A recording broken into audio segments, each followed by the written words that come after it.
What is going on, everybody? It's your host, RyCanDoit, with another episode of Curve Cutout Podcast. This is going to be, I believe, episode number 6. Don't quote me on that. Don't know what episode it is, but we'll stick with it.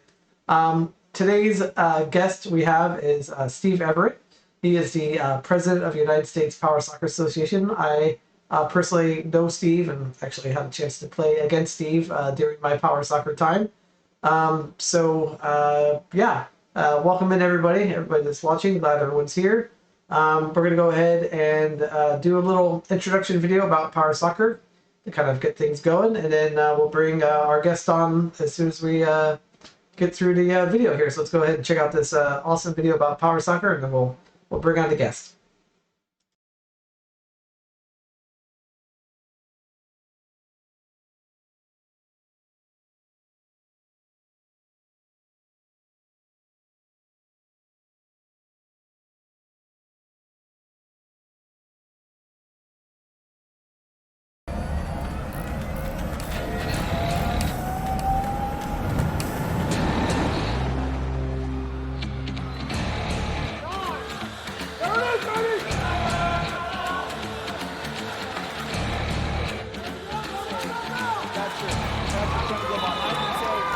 Done. You say makes the initial save.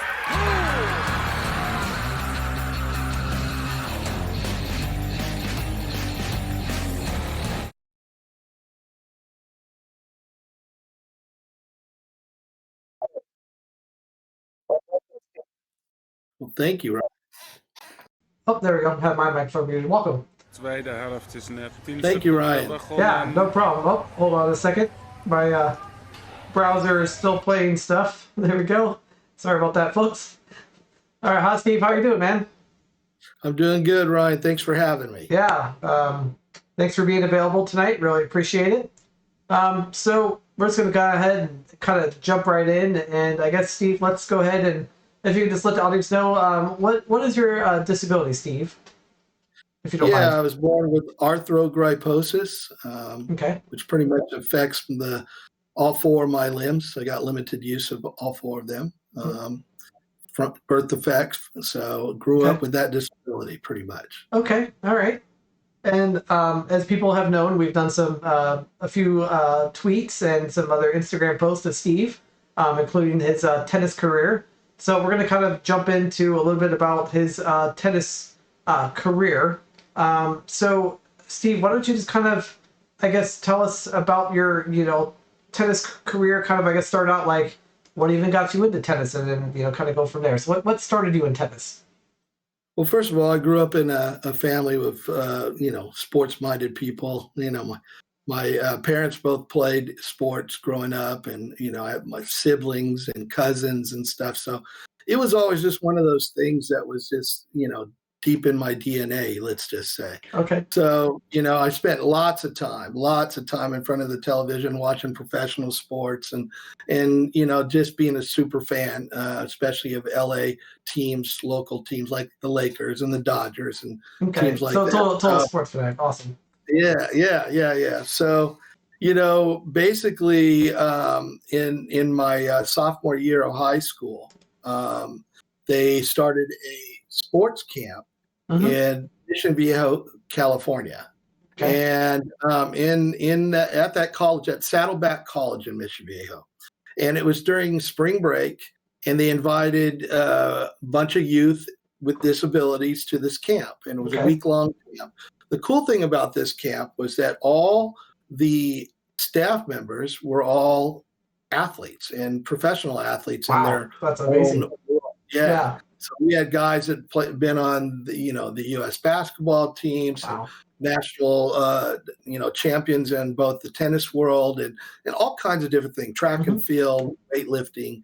And so I got my first exposure going to that camp and actually getting to participate in all those sports with all these other youngsters. And so what ended up happening was it got to tennis. Okay. And my group it was our turn. And, they, like I said, growing up in a sports family, I was always messing around on the street with all my friends on the block, and I always included myself in whatever they were doing. If it was touch football or we were playing wiffle ball or whatever it was, I was diving in with them. Nice. And we're trying to figure out how the heck I was going to hold on to the tennis racket at this Makes camp. sense. And so right away, I was like, well, does anybody have any tape? Because I used to tape a wiffle bat to my hand, so why not? So they tape a racket. Makes sense. Yeah, why not? So they yelled at some maintenance guy of the college, and you're going to guess it. Guess what roll of tape he came back with? Duct tape. Duct tape. Yep, absolutely. The best so gun. 7 years of skin later, I had my hand on this racket, and I tell you what, it was awesome. And the first time I hit the ball, I go, oh man, I feel like an athlete. This is what I've dreamed about. This is what awesome. I wanted to do. And they couldn't get me off the court. So let's just say, when it was time to go to the other sports, can I just stay here? Can I keep doing this? And how old were you at this time, Steve? I was about 16. Yeah, okay. I was a teenager. Yeah. So that kind of progressed, and that kind of started off me being excited about, being an athlete. I never thought it would be in tennis, but you know what? It was there. So there were tournaments that were, a year later, tournaments that I started, wanting to participate in. Now the next thing is, what do we do with them? Because, majority of the people that are playing are paraplegics or even amputees and some quadriplegics. But really, I'm not a spinal cord injury. Mm-hmm. So where do we put him? Is he in juniors or what? So they ended up starting me in the juniors program. I played, a year there, and slowly but surely, they said, oh yeah, we got to get him into the quad division, figuring that I had weakness in 4 limbs, even though I wasn't a spinal cord injury. That's what we did. So wow, that was it. It took off from there. I got super serious really fast.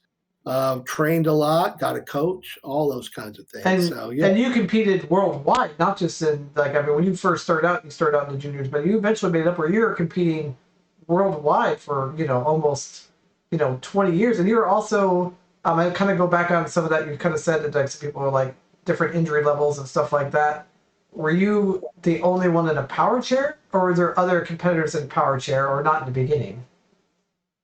Well, that's a great question. So, I was the first one in an organized sport, from what I was told, for adaptive sports that actually participated in an organized, governed body sport in a power chair. Wow.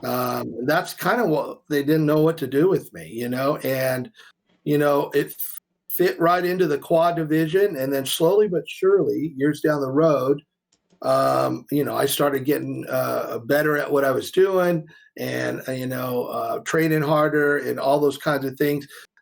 Sponsors started noticing. Invacare came knocking on my door. Nice. And they supported me, and I became an endorsed athlete. Even before Invacare, I was an endorsed athlete from this will only probably be knowledgeable to the old athletes out there, but Everest and Jennings, E&J. Old school chairs, yeah. Yeah, so they were one of my first, and then Invacare came along, and really I ignited from there, started traveling the world and competing, all over, competed for my country and representing them in international competitions. So, that is awesome. That's where it all started. Dude, that's huge. And then, if I remember, you did early on before we had this, scheduled this podcast. You sent me over a bio, and what I noticed it was incredible to me is you were the U.S. Open Singles Champion 1988 and the #1 player ranking in the world. That is huge. That's a huge accomplishment. Yeah, it was the guy that I played at the time. His name was Mitch Stevens, and he was really my big nemesis. Okay. We traded blows on the circuit. Let's just say it was very competitive. Nice guy. We were good friends off the court, but boy, fierce competitors on. And it came down on this in 1988 to the U.S. Open Championship, which is the biggest event in wheelchair tennis. I mean, that's where it started. It came down to the final match, and him and I, he was seeded 1, I was seeded 2, but our point rankings were so close. And, you know, I just really had trained so hard. I know he did the same, and it was just an honor to be on the court with him. And that's awesome. It was a fierce battle. I was playing probably the best I've played. It all came together. And, you know, some athletes always talk about being in the zone and how things kind of slow down. And slow motion, the tennis ball came over. It looked like a cantaloupe. You know, I couldn't miss it, you know, that kind of stuff. So that's awesome. Yeah, and I ended up winning that match and becoming the number 1 ranked player at the end of the season. So, yeah. Wow, that's huge. So throughout your 20-year career of tennis, did you always have the racket like duct taped to your hand? Your other arm that wasn't the joystick arm? Well, you know what? I got tired of losing hair and skin. I actually got a little bit smarter. What I started thinking about down the road was, although the tape was flexible, I used Johnson & Johnson's tape, athletic tape. Okay. And, you know, I got smarter. The duct tape was killing me. It was ripping off hair all the time. Yeah. The Johnson & Johnson's tape worked real well, but there was always a little bit of inconsistency. I could be slightly twisted my racket. My hand might just not be perfect on the grip. So I was always having to readjust. And I thought there's got to be a better way. Yeah. So I got together with some people that makes braces, prosthetics, and I had them make a cast of a mold of my hand. And then what they did is they made a hand splint. And on the back side of the hand splint, I told them what I wanted. We put some hose clamps and we bolted them to the back side of this hand splint, slid the racket handle right through there, torqued them down. And now all I had to do is slide my hand into this prosthetic, pull the Velcro straps, and I was good to go. So got better at that. That's for sure. Yeah. That's awesome. That's huge. But you know, still the challenge was, you know, I'm right-handed and my left hand's pretty weak. And so I would drive the chair with the same arm that I would hit the ball with. So wait. You would literally have to be at like one end of the tennis court to the other and have your hand ready to swing back to hit the ball to say, wow. Right. So I drove with my elbow is what I ended up doing. So I'd drive with my elbow, you know, coil up when the ball was coming and then let it rip when I needed to make my swing. A lot of timing involved. Okay. Now with you driving on your elbow, I mean, we both know the, you know, power chairs back in the days were not necessarily the fastest thing in the world, but they could get up and go if they were. What did you have any like close calls or anything? I mean, doing it with your elbow, trying to do that. Yeah. I even had in Japan one time, you know, there was a ball that a guy hit the ball and it was a drop shot and I come flying up to the net. Now, for those of you who don't know wheelchair tennis, you get 2 bounces in wheelchair tennis. So the second bounce was just had hit and was getting ready to be the third bounce, and it would have been his point. And I lunged forward as I was getting closer to the ball, and I was flying in my chair, and my seatbelt broke. Oh, no. So all of a sudden, I look like Pete Rose. You know, I'm like, it looks like I dove out of my chair to get to this ball. And I don't know what it hit. It hit some part of the handle of my racket or whatever, but the ball hit it, and it hit the top of the net and fell over on their side for the point. In the meantime, I hit my head on the post that holds up the net. So yeah, it was a little painful, but we won the point. So that's all it came. Game on, right? Yeah, game on. Yeah. You got to do anything to get the point. Doesn't matter. Wow. That's right. That's incredible, dude. That's amazing. That's amazing doing that for 20 years. Like that's huge. That's really, you know, it shows that you were definitely how important it was to you and where, you know, it basically gave you the experience and stuff. You know, and John in our chat said, thank you for your time tonight, Steve. Awesome stories. Willpower is everything. Yes. Thank you, John. Yeah, so true, John.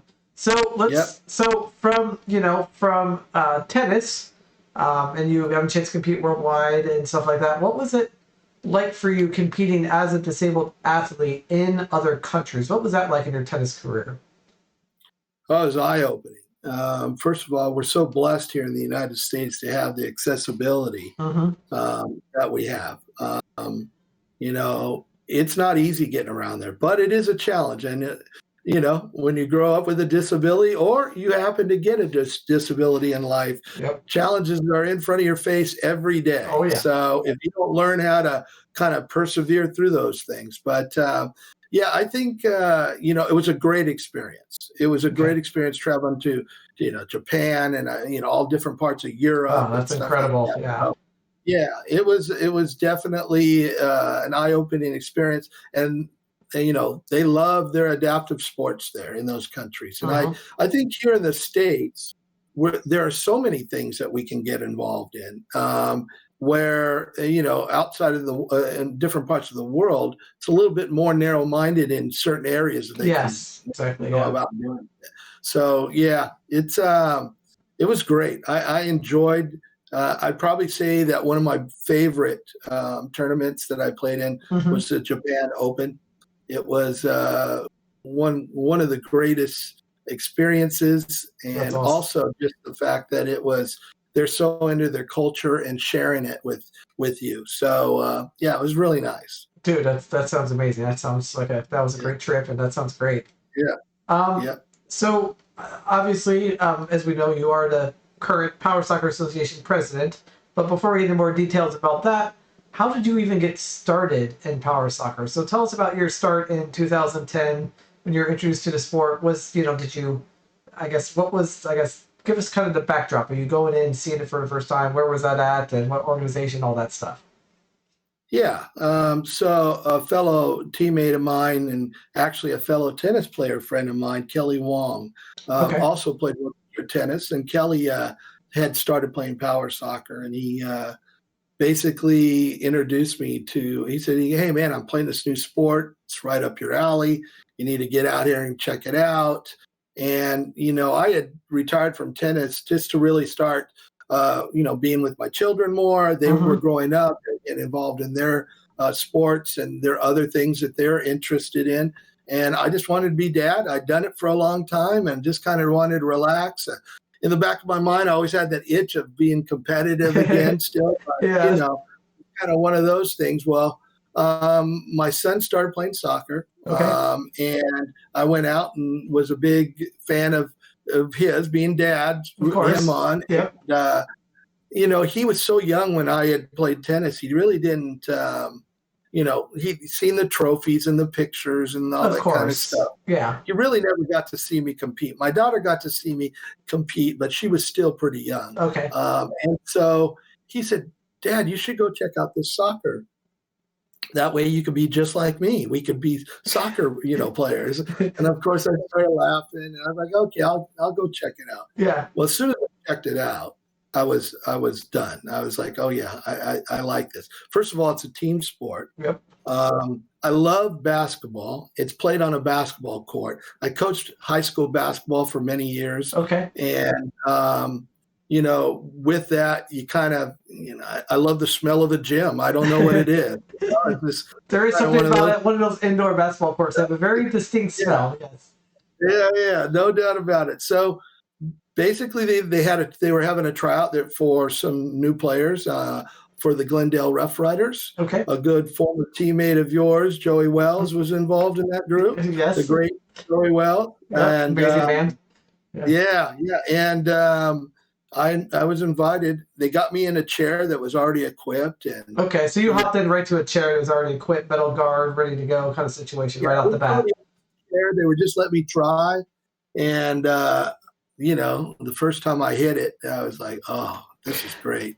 And, you know, I knew it was for me right away. I was like, I got to do this. So I dove in, you know, head first. By the next week, I had already went to a machinist and had him weld me my own guard on my own chair, and showed up to practice ready to go. So yeah, it was well, right away I was, and I can't really I don't do things recreational. It's like all or nothing. So you go like all in. So you're like, once you saw it, you're like, all right, go to the welder, get something made, slap it on my chair, and go for it. Okay, that's right. And how long did you play for that team, for the Rough Riders? How long were you there for? Well, the Rough Riders, I played for them for 2 years, and then shortly after that, there were players that were Joey left to go to Arizona for college. Yep. I stayed 1 year after that and played with the Rough Riders, and then some players from a Santa Barbara team, the Gauchos, their team had folded, and so we took some of the players that were the top players on the Rough Riders and some of the top players on the Gauchos, and we formed the SoCal Vaqueros. Okay. And out of Glendale. And I played there for quite a few years, and now I'm started my own thing a year ago with a team called the LA United. So yes, and we're gonna get into that in just a second. I won't jump too far ahead, but yes, we're gonna get right into that. No, it's all good. So John wanted to know, and laughing with a good ha is was you say that power soccer is easier than tennis, or is it about the same? Ooh. No, it's too hard to compare in that realm of things. I would say that tennis is one-on-one. I mean, although you can play doubles, and I was really fond of doubles. That's probably why I was a team sport kind of guy. But really, there's no one to blame. There's nobody else. It's you. You against that opponent. Yep. Okay. Yeah. And so it's a different kind of challenge. It's a different than power soccer. Okay. Yeah. Okay. Yeah. And power soccer, you're one of four people out on the court, and if one of you make a mistake, you all pay for it, right? The whole team pays for it, exactly. Together. Yeah. Yes. Yeah. It's not a one band. Okay, that makes sense. And then before we get into the whole of your starting your soccer team, the LA United. So one of the things you had was a chance to, in 2015, you're one of the 20 athletes selected to try out for Team USA to compete in the 2017 Power Soccer World Cup. So let's talk about that experience. What was that experience like for you to have a chance to try out for Team USA and be able to compete at the World Cup? Well, first of all, it was just an honor being one of those 20. I mean, we got 450 athletes in the United States that are playing. And so to be selected was, an honor in itself.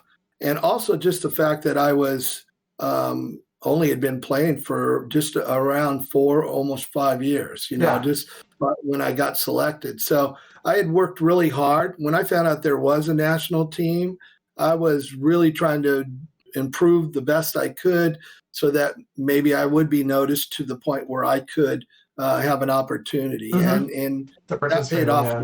As far as the experience, man, I can't say enough. The coaching staff, everybody you look at to your left and your right, they're stars in our sport. And everybody's blinded. The coaches are really pushing you.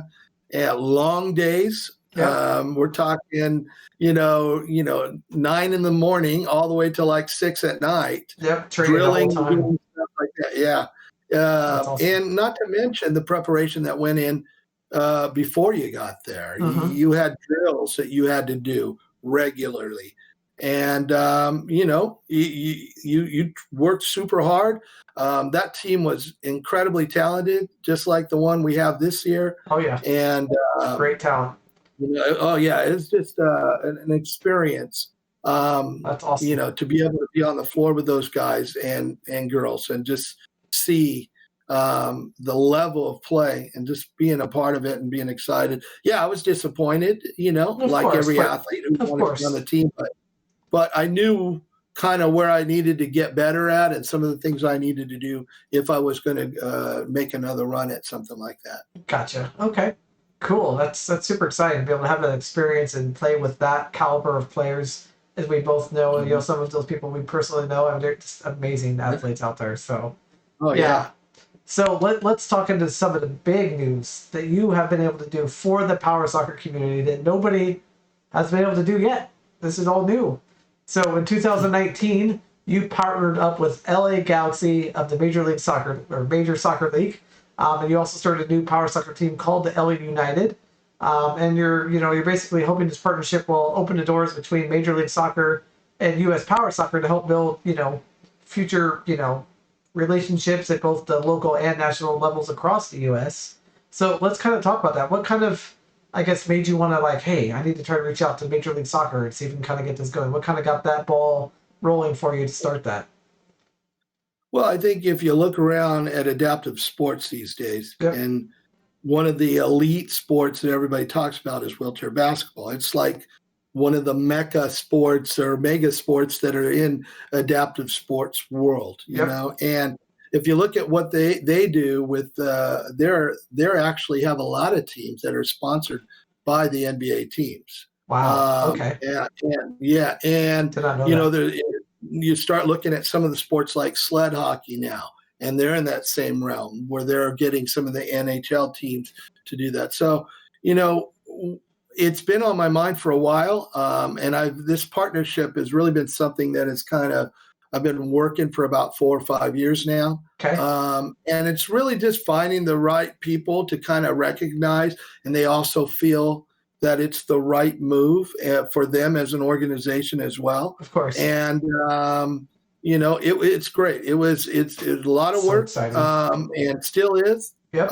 But you know what? There's other teams that are out there that I know they've attempted to do it and also had a little bit of success.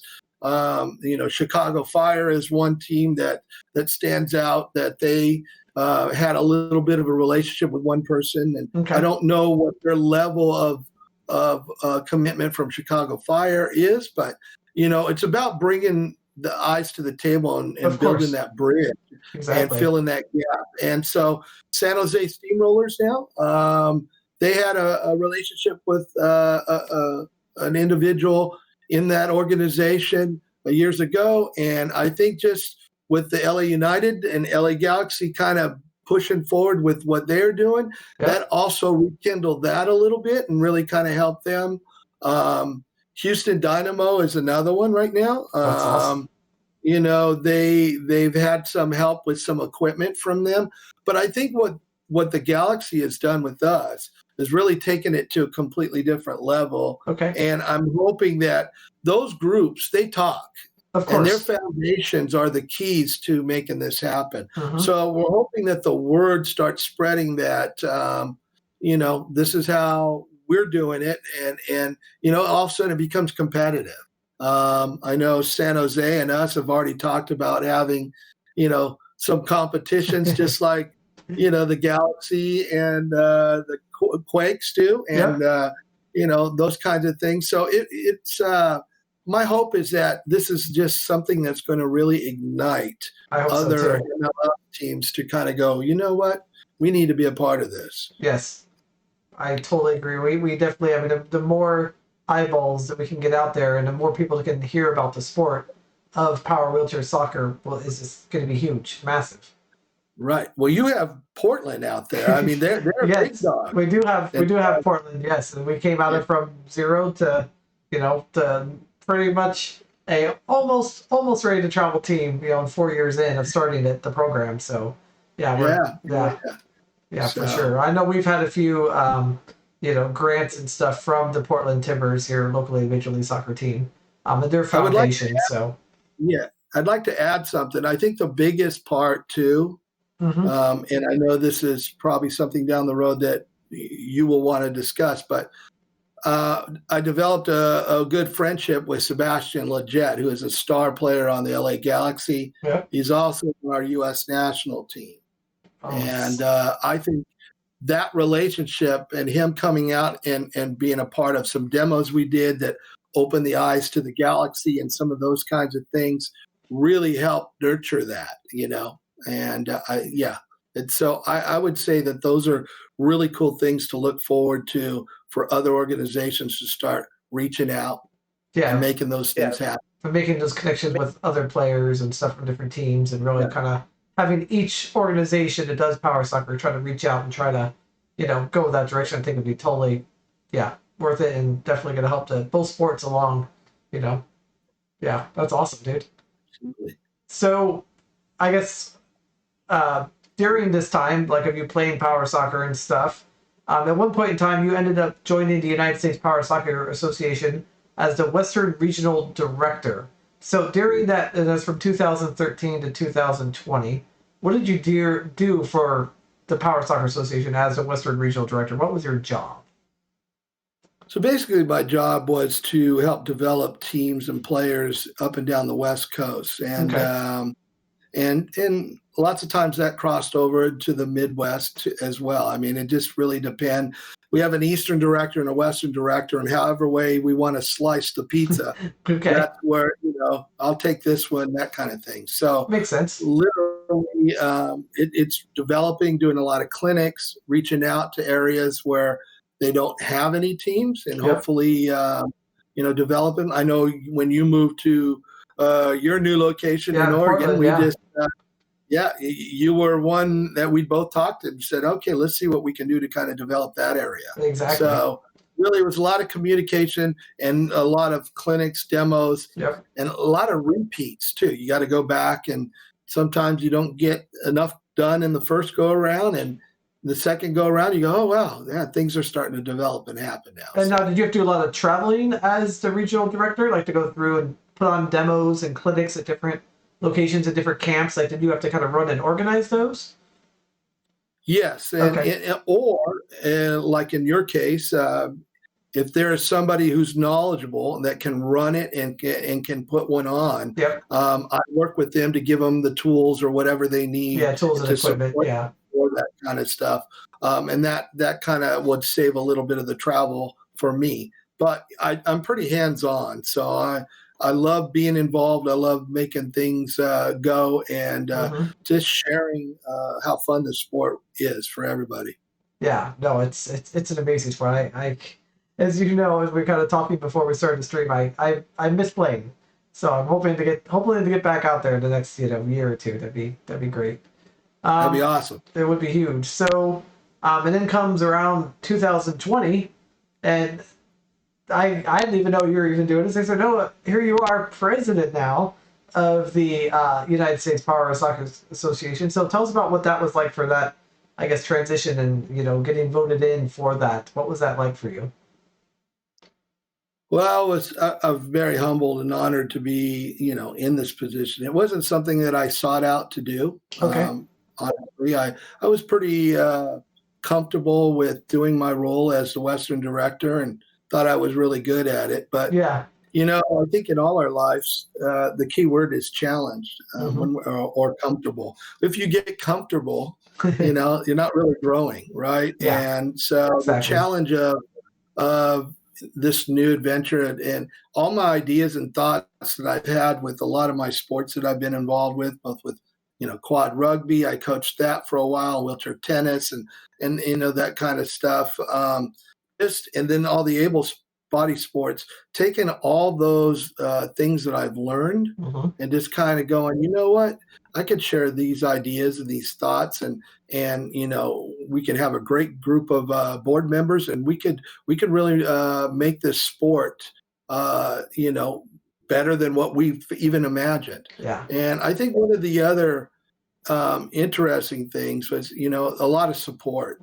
Got a lot of text messages and phone calls and emails saying, encouraging me to run when that position was open. And that's awesome.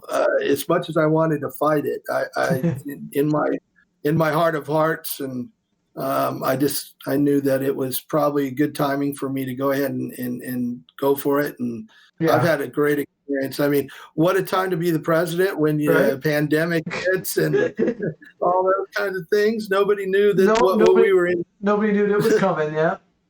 Yeah. But it's been great. It's been a great experience for me. I got a great group of board members, the first all board executive board that's all actually players that are on the court. I think that is huge. That's going to really bring a lot more perspective in from players themselves. I think that's really going to help the organization grow for sure. Yes, and all respect to all the former presidents, board members. They did an amazing job to get where it is. I think even the input I've gotten from them is that this is really unique, and it's kind of a special time for us to be in the positions we are. So I'm just really honored to be where I'm at right now. So looking forward to the future. Yeah, I am too, especially with you in charge. It'll be great. So looking forward to it, Steve.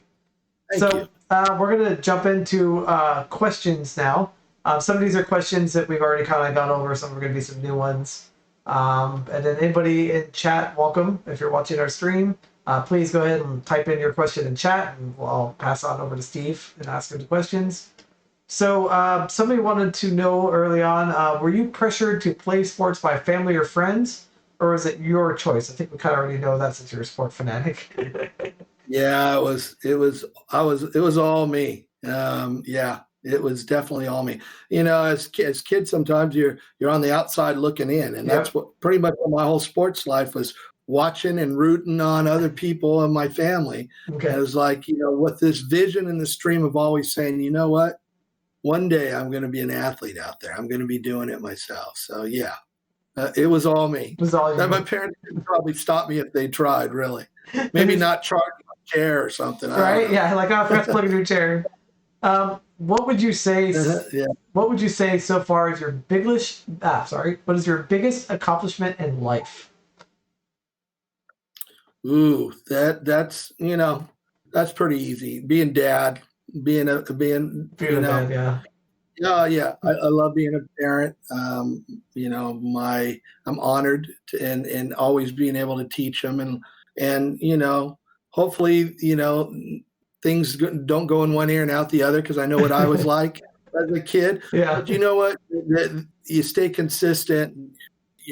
As they're growing up and they're getting older, you start hearing them say things that you had, taught them when they were young, and you didn't think they were listening. But yeah, I just love being a dad and a parent, and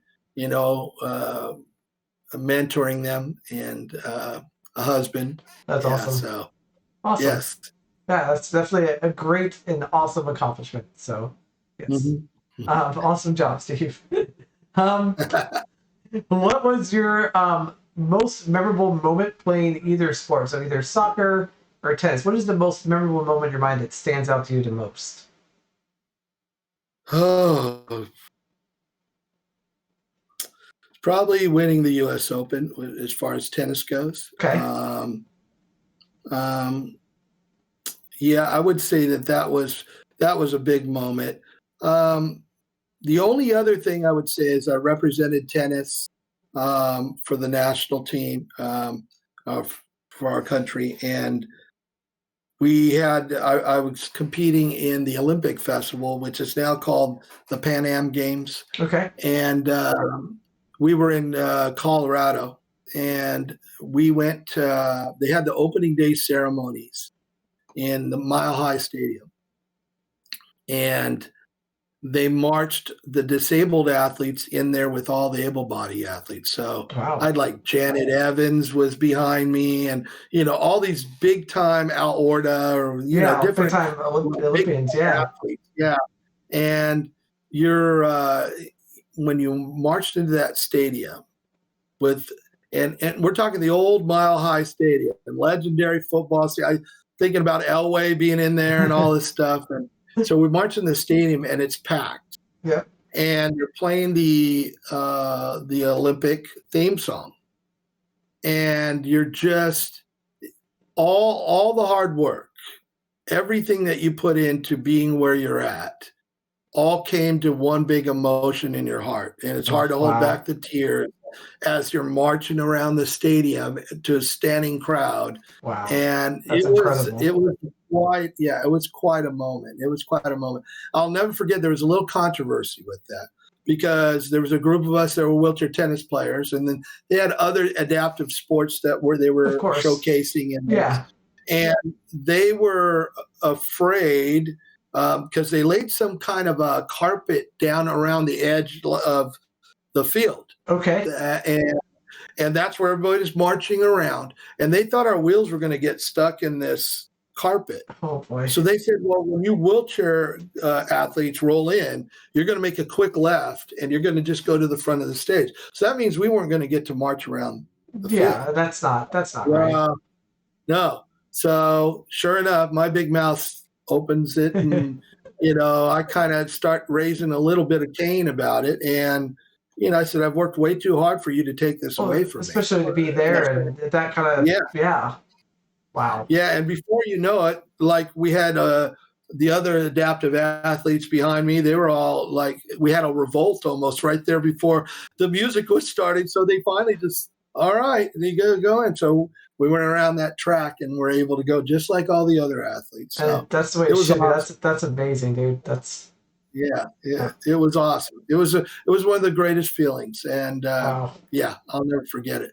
Power soccer wise, I would say a couple things. Of course, being asked to be one of those 20 athletes competing. Yep. For Team USA, That was huge. Yeah. I think the other thing is just making it to the championship game of the Champions Conference in 2016. Lost in the finals, but it was an incredible accomplishment for us. Yep. It was just a good year for us. So I would say those two things were awesome for me. Yeah, that's definitely one of my top ones in my mind for myself, even. So for my team winning championship in 2014. So yes, I totally remember. Yep. Absolutely. Yeah. Let's see. Before we go down into any more questions, we're going to take a quick, probably about a 30-second break here, real quick. We're going to run our curb cutouts ad. So this ad is for if you have a curb cutout in your neighborhood or you've seen it somewhere and there's a problem with it, call our complaint line. Leave us a voicemail. We're going to air it at the end of every podcast. That's what we do. So please go ahead and watch our little ad real quick, and we'll be right back with Steve Everett from United States Power Soccer Association. We'll be right back. About access or lack of proper accessible curb cutouts? Call or text our complaint line today at 505-695-CURB. Operators are not standing by, but we will air the complaints weekly after each podcast. Thanks for helping us raise awareness to lack of or access to proper curb cutouts.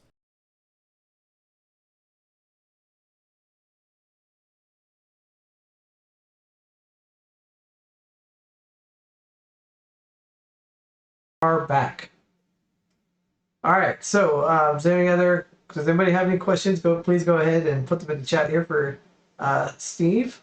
And I'm going to go back to our little questions, see what else we have here for you, Steve. We kind of went over this a little bit, but what would you say? What drives you, your passion, your motivation into what you do, day to day, as a person? What's kind of your driving force for you? Well, I think when I was first a young athlete, you become self-absorbed a little bit in the sense that you got a lot of goals and this is what you want to achieve. And lots of times you can't let outside distractions get in your way. And, exactly. and lots of times, there's lots of people that probably say things about individuals who are driven like that, like, oh, they're full of themselves or they're this or they're that. There's a confidence that everybody has to have if they're going to reach the highest level. And how you try to kind of come across as being respectful. But what I really think has happened for me is that because I've reached the height that I did on my tennis accomplishments, I've learned that as I've grown as an athlete, it's really about serving others. It's really about me sharing my experiences with younger athletes, newer athletes to the sport or whatever, and just encouraging, being a breath of fresh air in somebody's life and just encouraging them with the best that and I think that's what drives me. I love sports camp, soccer camp. Oh yeah. It's one of my favorite events of all time. And there's nothing like watching people get better or you're teaching them something and they just absolutely, they score the first goal and they're just going bananas. And, so it's just, it's really, I think about sharing myself with others and giving back to a sport and athletics that has given me so much. So that drives me. Yeah, I definitely can relate with you on that because me having that same, 6 years of playing power soccer, gave me the ability to come here to Portland and start a whole entire soccer team from nothing to give younger people and young and adults both the same experiences I had, to enjoy and be able to, and grow from the sport. And it's been amazing. It's just to get back, like you said, watch them get their first goal and, celebrate, or learn a new play they didn't know they could do, or get their first strike force and, clear the courts, it's been amazing experiences. So I can definitely relate to that. Yeah. Yeah, absolutely. The question just came in. How has traveling with a power chair changed over the last 3 decades for you as a disabled athlete? How has that changed for you as far as traveling with a power chair?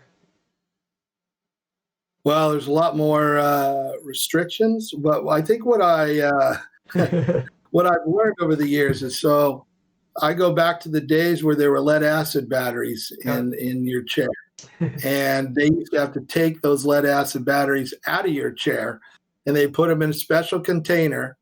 And there have been many times that I traveled. Luckily, this only happened when I was within the United States, but there have been many times where I traveled to a tournament, get in my chair, and there's no juice. And I'm going, what's going on? And only to find out that my batteries went to a completely different state. So although I believe that the airlines are much better than what they used to, they're definitely more educated now. But I think one of the biggest things for me when it comes to travel is making sure that you're always letting them know that you got things covered, that you walk them through things, that you put pictures on your chair if you can, diagramming these where the wheel locks are, and pictures and arrows. Tape on your chair, grab from here, so that, because those are the kinds of things that are incredibly important. And and just always talking to them, always just assuring them. Communication's key. Yes. And I think that's the big key for me. It doesn't always go great. No. We all know that. But I think the more that I do that, the less chances that for those things to happen. And there's certain airlines that have really gotten to the point now where they take almost extra care. Yeah. But on the other thing is, we have to be understanding too, in the sense that wheelchair manufacturers are constantly evolving. They're making chairs differently, different technologies, always growing.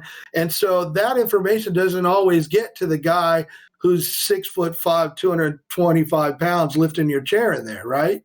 And so they don't know.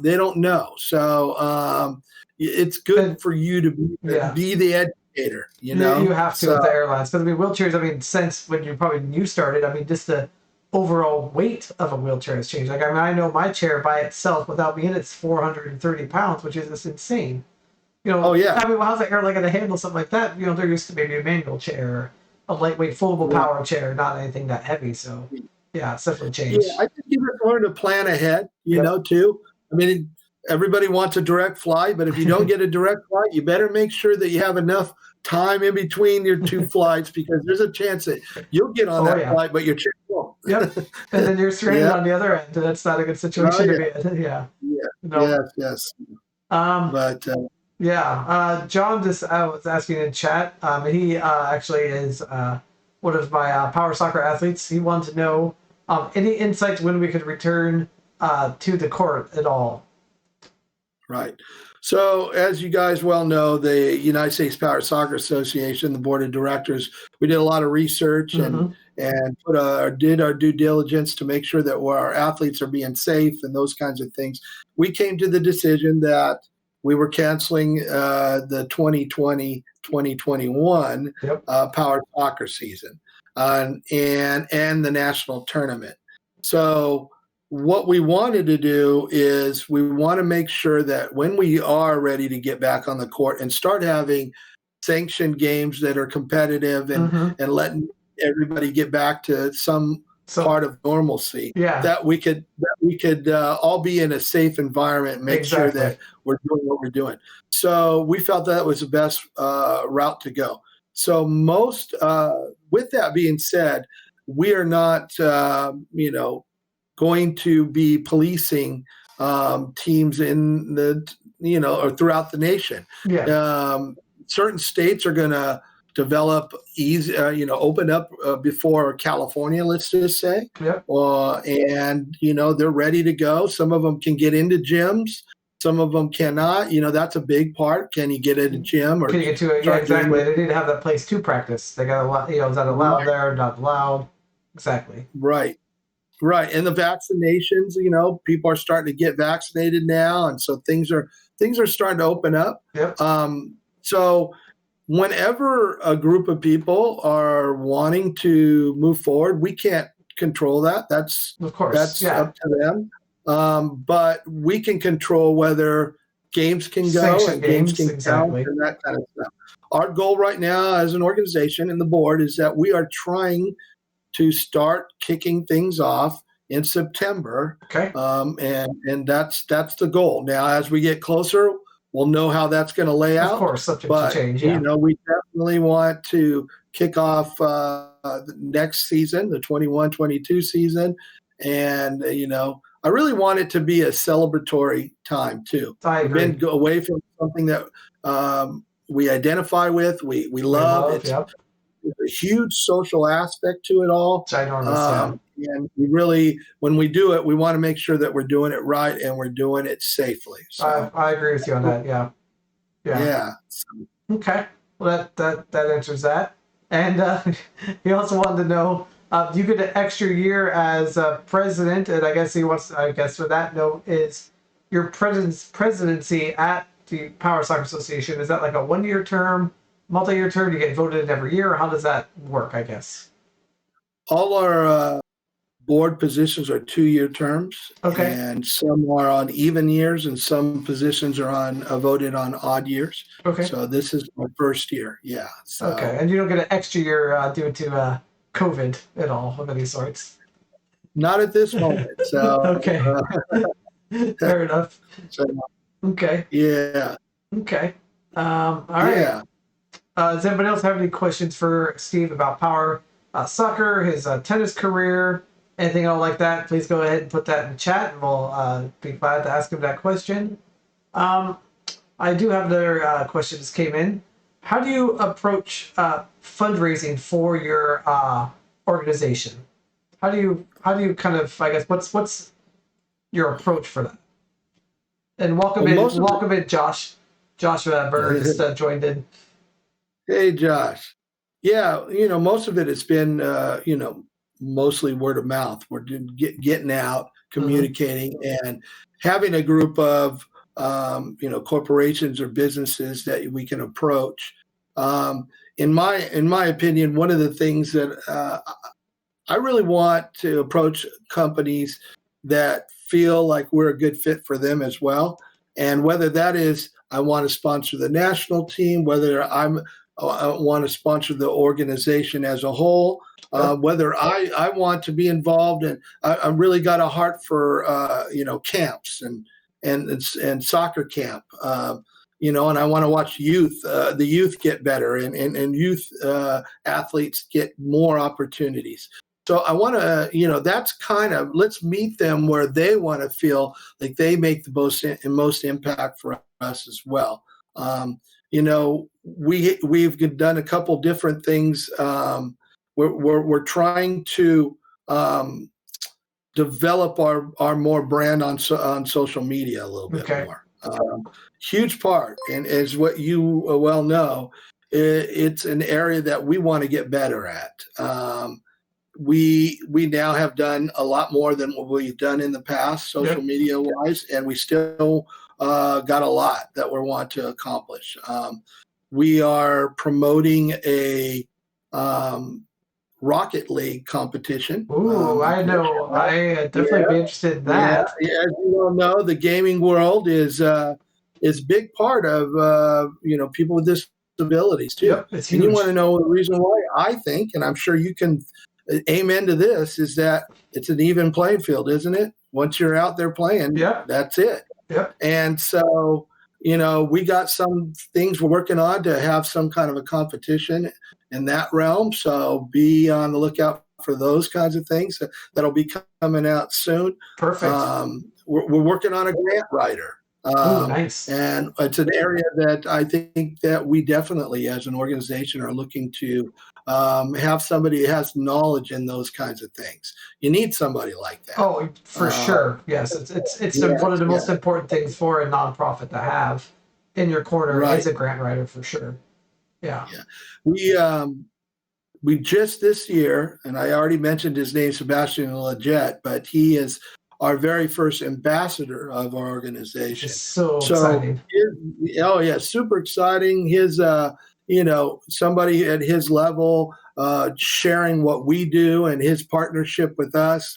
And it's going to be another area that we can use to kind of approach sponsorships and organizations to see how they want to be involved with us. So super excited, and many, many more things come. Oh, it's going to be an amazing upcoming season for sure with all the new stuff coming up. And then we got some Rocket League hopefully coming down the pipeline, which I know that everyone is part of the Power Soccer PDX organization that I manage here. I know that at least half of the team plays Rocket League, and they absolutely love it and addicted to it. So we'll be definitely part of that competition when that happens. So count us in on that. There'll be newsletters and there'll be social media, stuff out there just promoting this. So super excited about it. Maybe I'll look into doing a live stream aspect of that on Twitch or something, because I think just another aspect, the avenue we can get to, the sport out there, because, one thing that I've learned for the short time of doing this podcast is Twitch is an amazing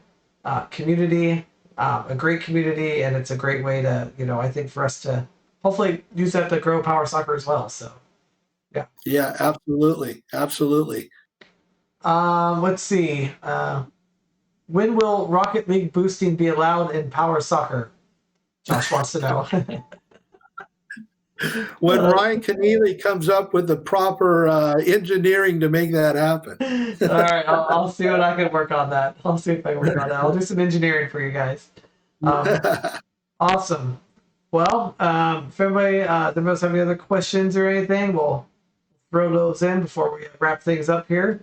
I did want to mention that Steve was, for his Power Soccer career, 2013, 14, 15, 16, 17, 18, and 19 Cup Championship All-Tournament team all of those years, which is incredible. He was also the, like I said, 2016 Champions Cup MVP as well. And then we can't skip over tennis, Steve. Like, that was one of your, golden things. Got the U.S. Open Singles Champion in 1988 in the #1 player ranking. U.S. Open Doubles Champion 1986, 87, 88, 91, 92. Got the Japan Open Singles and Doubles Champion from 94 to 95. They got the British Open Singles, man. Look at you, you're going. Finalist and Doubles Champion in 1996. Got the Stoke Mandeville World Games in 1993, bronze in singles and gold in doubles. And then the Olympic Festival in 1995, bronze in singles. That's some amazing achievements there, sir. Amazing. Thank you. Yeah. Well, does anybody else have any questions at all for Steve that you would like to ask or anything before we end this show? I'd like to thank all of our viewers for coming on and watching and participating in chat. Please make sure you follow us at Curb Cutouts on Twitter, Instagram, and Facebook. We also do have a Discord server and channel, so if anybody is interested on Discord, go ahead and join. The link is in chat. We would love to have you on there and kind of grow our disability community here. So thank you all for being available, and thank you, Steve, for being available today on the notice that you were, and we made this work, and it was really good to have you, and good seeing you, man. I hope we get to see you again soon. We can actually go play on a court and do other things. Hopefully within the next year would be amazing. So yeah. It'd be nice to bang chairs again. Yes, for sure. I gotta leave some of that green paint buttons now. It's not green anymore, so you're gonna have some new colors on the chair now. I won't tell you what color it is. I'll just leave you guessing until I leave the mark, and then you'll know. All right, perfect. All right, well, thank you so much, and thank you everybody for joining us, and everyone have a great day, and we'll see you guys next time. Thank you.